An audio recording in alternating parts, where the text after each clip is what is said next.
துயிர்கரைகள் மறையுதம்மா, உள்ளமும் துள்ளுதம்மா, உந்தன் தாய்மையின் நினைவாளே அம்மா, இதயம் மகிழுதம்மா.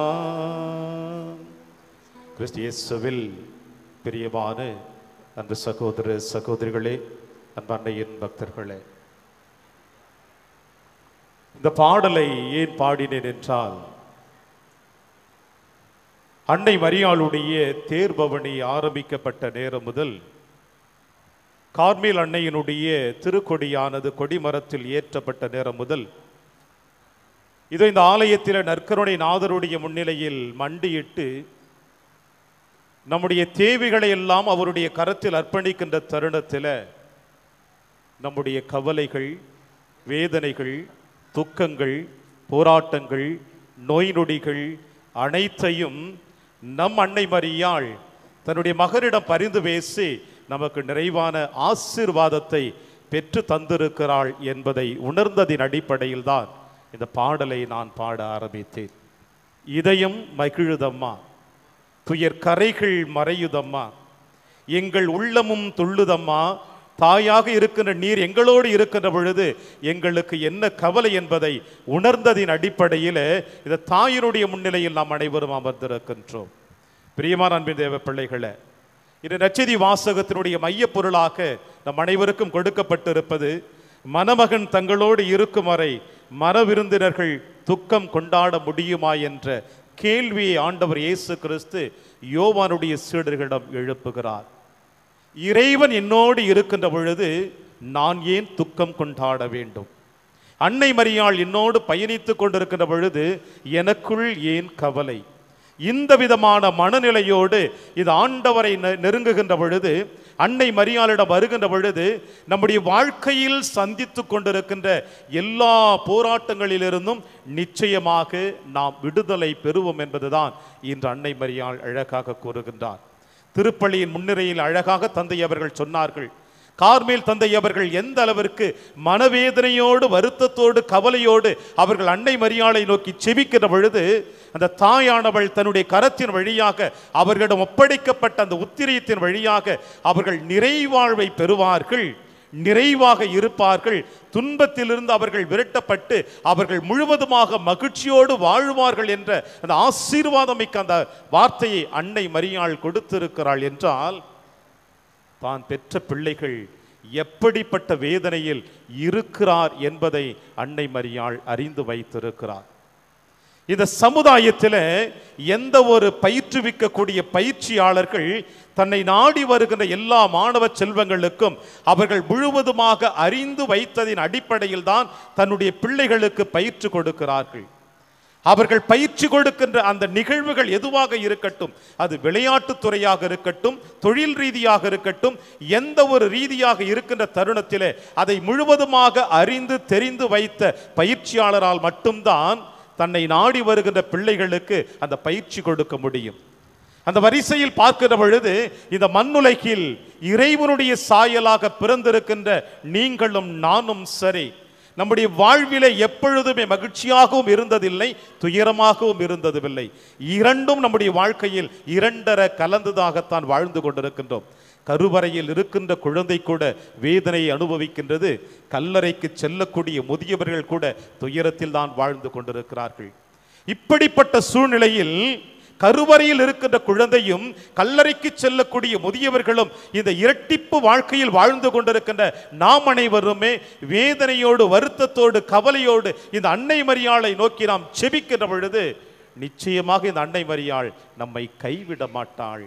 ஏனென்றால் இந்த அன்னை மரியாள் இந்த மண்ணுலகில் இருக்கின்ற எல்லோரையும் விட அவள் அனுபவித்த வேதனை தான் சொல்லுன்னா. அவளை போல இந்த மண்ணுலகில் வேறு யாரும் துன்பத்தை அனுபவித்திருக்கவே முடியாது. அவள் ஒருவள் தான் ஆண்டவர் இயேசு கிறிஸ்துவோடு இந்த மண்ணுலகில் நீங்களும் நானும் விடுதலை பெற வேண்டும் என்பதற்காக, மீட்பு பெற வேண்டும் என்பதற்காக எல்லா சூழ்நிலைகளிலும் அன்னை மரியாள் தன் மகனோடு இணைந்து போராட ஆரம்பித்தாள். பிரச்சனைகளை சந்தித்தாள், துன்பத்தில் துவண்டு எழுந்தாள். இருப்பினும் அன்னை மரியாள் ஒருவொழுதும் கடவுளிடம் முறையிட்டதில்லை. ஏனென்றால் இந்த நற்செய்தி வாசகத்தினுடைய மையப்பொருளாக கொடுக்கப்பட்டிருப்பது, மணமகன் தங்களோடு இருக்கின்ற வரையில் மணவிருந்தினர்கள் துக்கம் கொண்டாட முடியுமா?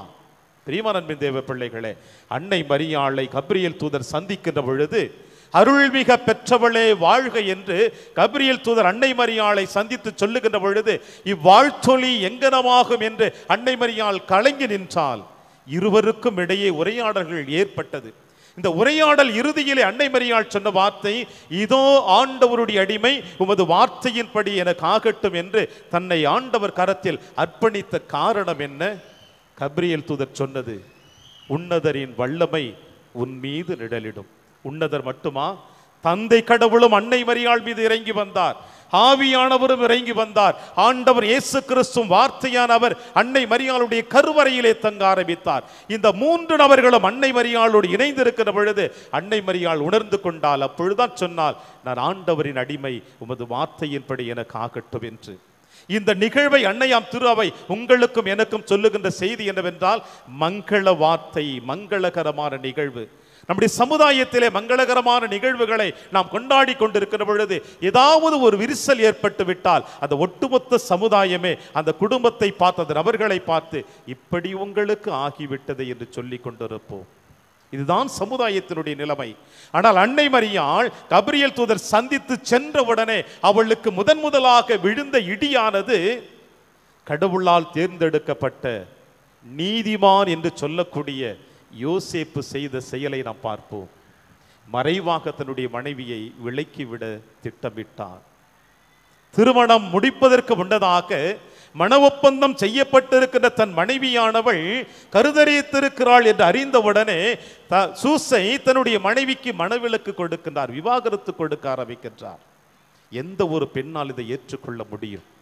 அன்னை மரியாள் இதை தாங்கிக் கொண்டு, ஆண்டவர் என்னோடு இருக்கிற பொழுது எப்படிப்பட்ட சூழ்நிலையிலும் நான் அவரோடு பயணிப்பேன் என்று அன்று ஆரம்பித்தவள். கருதரித்தது அன்னை மரியாள். பிள்ளையை பெற்றெடுக்க அவள் தேடிய இடங்கள், நிராகரிக்கப்பட்ட தருணங்கள், பெற்றெடுத்த குழந்தையை தூக்கி கொண்டு ஓடிய தருணங்கள், ஆண்டவர் இயேசு கிறிஸ்துவை கோவிலில் தொலைத்த தருணங்கள், இப்படி பலவிதமான சூழ்நிலைகளில் அன்னை மரியாள் குழந்தையை கரத்திலே தாங்கிக் கொண்டு துன்பங்களையும் துயரங்களையும் தன் தோல் மீது சுமந்து கொண்டு இந்த அன்னை மரியாள் பயணித்துக் கொண்டிருக்கிற பொழுதுதான் இயேசுவினுடைய பணி வாழ்விலே சந்தித்தது. இவனுக்கு பேய் பிடித்து விட்டது, பித்தம் பிடித்து விட்டது, இவனை அழைத்து செல்லுங்கள் என்று அன்னை மரியாள் காதுபட சமுதாயம் சொல்லுகிற பொழுது அன்னை மரியாள் தன் மகனை அழைத்து வர சென்ற நிகழ்வுகளோடு சேர்த்து எல்லாவற்றையும் விட அன்னை மரியாள் தன் மகனுடைய பாடுகளின் தருணத்திலே பயணித்திருக்கின்றாள். எந்த ஒரு தாய்க்கு இப்படிப்பட்ட சூழ்நிலை, தன்னுடைய மகனுடைய மரணத்தை நேருக்கு நேராக சந்தித்துக் கொண்டிருக்கின்ற தருணம், தன் மகன் சிலுவை சுமந்து சென்ற தருணம், தன் மகனுடைய தலையிலே முள்முடி சுட்டப்பட்ட தருணம், தன் மகனை தன் கண்முன்னே சிலுவையில் அறையப்பட்டு சிலுவையில் தொங்கிக் கொண்டிருக்கிற பொழுது ஆண்டவர் இயேசு கிறிஸ்து தாயை பார்த்து சொன்ன வார்த்தை, அம்மா இதோ உன்னுடைய மகன், இதோ உன்னுடைய தாய் என்று தன்னுடைய தாயை ஆண்டவர் இயேசு கிறிஸ்து தாரை வார்த்து கொடுக்கும் பொழுது கூட அன்னை மரியாள் கதிகலங்கி நின்றாலும் அவள் ஒரு பொழுதும் ஆண்டவரை விட்டு விலகி விடவில்லை. ஏனென்றால் என் தேவன் என்னோடு இருக்கிறார், என் தேவன் என்னோடு இருக்கிறார் என்றால் அவருக்கு கொடுத்திருக்கிற வாக்குறுதியை நான் நிறைவேற்ற வேண்டும். அவர் எந்த திட்டத்தை எனக்கென்று வகுத்து வைத்திருக்கிறாரோ, எந்த திட்டத்திற்காக இந்த மண்ணுலகில் என்னை உருவாக்கி அனுப்பி வைத்தாரோ, எந்த திட்டத்திற்காக தன் மகனை என்னுடைய கருவறையில் உருவாக்கினாரோ அது முழுவதுமாக நிறைவேற்றப்பட வேண்டும் என்றால் நான் எப்படிப்பட்ட துன்பங்களை சந்தித்தாலும், எப்படிப்பட்ட போராட்டங்களை சந்தித்துக் கொண்டிருந்தாலும் நிச்சயமாக என் தேவன் என்னோடு இருப்பார் என்று இது அன்னை மரியாள் உறுதி எடுத்ததின் அடிப்படையில் தான் இன்று விண்ணக மன்னக அரசியாக முடிசூட்டப்பட்டவளாக இந்த இடத்தில் வருகின்ற உங்களுக்கும் என்னக்கும் தன்னுடைய மகன் வழியாக அருள் மாலித்துக் கொண்டிருக்கிறார். பிரியமான அன்பின் தேவ பிள்ளைகளே, இப்படி துன்பத்தையும் துயரத்தையும் தன் வாழ்நாள் முழுவதுமாக அனுபவித்த அன்னை மரியாள் இன்று உங்களுக்கும் எனக்கும் கொடுக்கின்ற செய்தி என்ன? என் அன்பு பிள்ளைகளே, உங்கள் வாழ்க்கையில் நீங்கள் துயரத்தை சந்திக்கிறீர்களா? உங்கள் வாழ்க்கையில் நீங்கள் போராட்டங்களை சந்திக்கிறீர்களா? உங்கள் வாழ்க்கையில் தீரா நோயோடு இருக்கிறீர்களா? உங்களை இது சமுதாயம் ஏளனமாக பேசிக் கொண்டிருக்கிறதா? குடும்பத்தில் இருக்கிற எல்லா பிரச்சனைகளுக்கு மத்தியிலே தனிமையில் நீங்கள் அழுது புலம்பிக் கொண்டிருக்கிறீர்களா? உலகம் உங்களை நிராகரிக்கப்பட்டு விட்டதா? கணவன் உன்னை நிராகரித்து விட்டானா? மனைவி உன்னை நிராகரித்து விட்டாளா? பெற்ற பிள்ளைகள் உன்னை நிராகரித்து விட்டதா? இப்படி எல்லா சூழ்நிலைகளும் நீங்கள் போராட்டத்தை சந்தித்துக் கொண்டிருந்தாலும் என்னையும் என் மகனையும் ஒரு நிமிடம் உற்று நோக்கி பாருங்கள். நான் ஒரு பொழுதும் இறைவனை விட்டு விலகி விடவில்லை. என் மகனும் சிலுவையில் தொங்கிக் கொண்டிருக்கிற பொழுது சொன்ன வார்த்தை இதுதான், எல்லாம் நிறைவேறிற்று, உன் கரத்தில் என் ஆவியை ஒப்படைக்கிறேன் என்று என் மகன் கூறினார். இப்படிப்பட்ட எண்ணங்கள் உங்கள் உள்ளத்தில் ஏன் எழவில்லை? சில நேரங்களில் உங்கள் வாழ்க்கையில் சந்தித்துக் கொண்டிருக்கின்ற பல போராட்டங்கள் உங்களை துரத்துகின்ற பொழுது, துன்பங்களுக்கு மத்தியிலே நீங்கள் துரத்துகின்ற பொழுது உங்களுக்குள் எழுகின்ற எண்ணங்கள் என்ன? உடனடியாக எனக்கு விடுதலை பெற்று விட வேண்டும், உடனடியாக எனக்கு தீர்வு கிடைத்து விட வேண்டும், உடனடியாக எனக்கு நோயிலிருந்து நான் குணம் பெற வேண்டும் என்ற இப்படிப்பட்ட எண்ணங்களோடு நீங்கள் என்னை நெருங்குகின்ற பொழுது நிச்சயமாக நான் உன்னை ஆசீர்வதிப்பேன். ஆனால் கேட்டவுடனே கிடைக்கவில்லை என்றால், தேடிய உடனே கிடைக்கவில்லை என்றால், என்னையும் என் மகனையும் விட்டு ஏன் நீங்கள் விலகி கொண்டு சென்றிருக்கிறீர்கள்? என்னுடைய வாழ்நாள் முழுவதுமாக என் மகனை சிலுவையில் அறையப்படுகின்ற தருணம் வரையில் நான் எப்படிப்பட்ட சூழ்நிலைகளுக்கு மத்தியிலே, நான் போராட்டங்களுக்கு மத்தியிலே கடந்து சென்றாலும் இறைவன் என்னை கைவிடவில்லையே. எனவேதான் இன்று நான் உங்களுக்காக பரிந்து பேசிக் கொண்டிருக்கிறேன். எனவே இந்த நேரத்தில் இந்த அன்னையினுடைய திருவடிகளை நாடி வந்திருக்கின்ற நீங்களும் நானும் இன்று எடுக்கக்கூடிய ஒரு முடிவு இதுதான். அம்மா, இதோ உன் திருவடியை நாடி வந்து விட்டேன், உன் பாதத்தை இருக்க பிடித்து விட்டேன், நீர் எனக்காக மகனிடம் பரிந்து பேசுவாய் என்ற ஆழமான நம்பிக்கையோடு விசுவாசத்தோடு வந்திருக்கின்றேன்.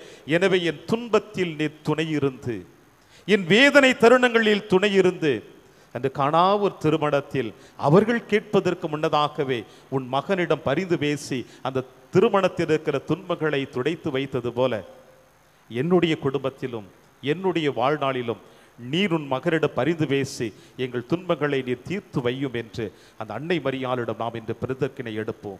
நிச்சயமாக அந்த அன்னை மரியாள் நம்மை கைவிட மாட்டார். ஆண்டவர் மீது நம்பிக்கை வைத்தவர்கள், விசுவாசம் கொண்டவர்கள், அன்னை மீது ஆழமான நம்பிக்கை கொண்டவர்கள் ஒரு பொழுதும் கைவிடப்பட மாட்டார்கள் என்பதை ஆண்டவர் இயேசு கிறிஸ்து அன்னை மரியாளும் இன்று நமக்கு வாக்குத்தத்தம் கொடுக்கிறார்கள். இறைவனுடைய வாக்குத்தத்தை ஏற்றவர்களாக தொடர்வும் திருப்பலியிலே இறைவன். ஆரோக்கிய அன்னையின் பக்தர்களே, பிரியமுள்ள பங்கு மக்களே, மாதத்தின் முதல் வெள்ளி ஆகிய நேற்றைய திருப்பலி, திவ்யநக்கரணை சுற்றுப்பவனி, சிறப்பு மறையிறை, மாதத்தினுடைய முதல் சனியாகிய இன்று அந்த குணமளிக்கும் வழிபாடு, மறையிறை ஆகிய இந்த 2 நாட்களும் நம்மோடு தங்கி இந்த திருவழிபாட்டு நிகழ்வுகளை முன்னின்று நடத்தியவர் அருள் தந்தை டேனி ஆசீர்வாதம் அவர்கள். பிரசியஸ் பிளட் துறவர சபையை சார்ந்தவர். நம்முடைய தஞ்சை மறை மாவட்டம் காட்டுமன்னார் கோயில் அருகே இருக்கின்ற பாப்பாக்குடியில் அந்த துறவர இல்லத்தினுடைய நிர்வாகியாக இருந்து கொண்டிருக்கிறார். எனவே இந்த மாதத்தின் முதல் வெள்ளி முதல் சனி ஆகிய இந்த 2 நாட்களும் நம்மோடு வந்து தங்கி இந்த நாட்களில் ஆன்மீக இறை அனுபவத்தை பெற்று தந்த அருள் தந்தை டேனி ஆசீர்வாதம் அவர்களுக்கு திருத்தலத்தின் சார்பாக வணக்கங்களையும் வாழ்த்துக்களையும் அன்போடு தெரிவித்துக் கொள்கின்றோம். இறைவன் அவருடைய நற்செய்தி பணியை ஆசீர்வதிக்க அன்னையினுடைய அருள் என்றும் கிடைக்க தொடர்ந்து ஜெபிக்கிறோம்.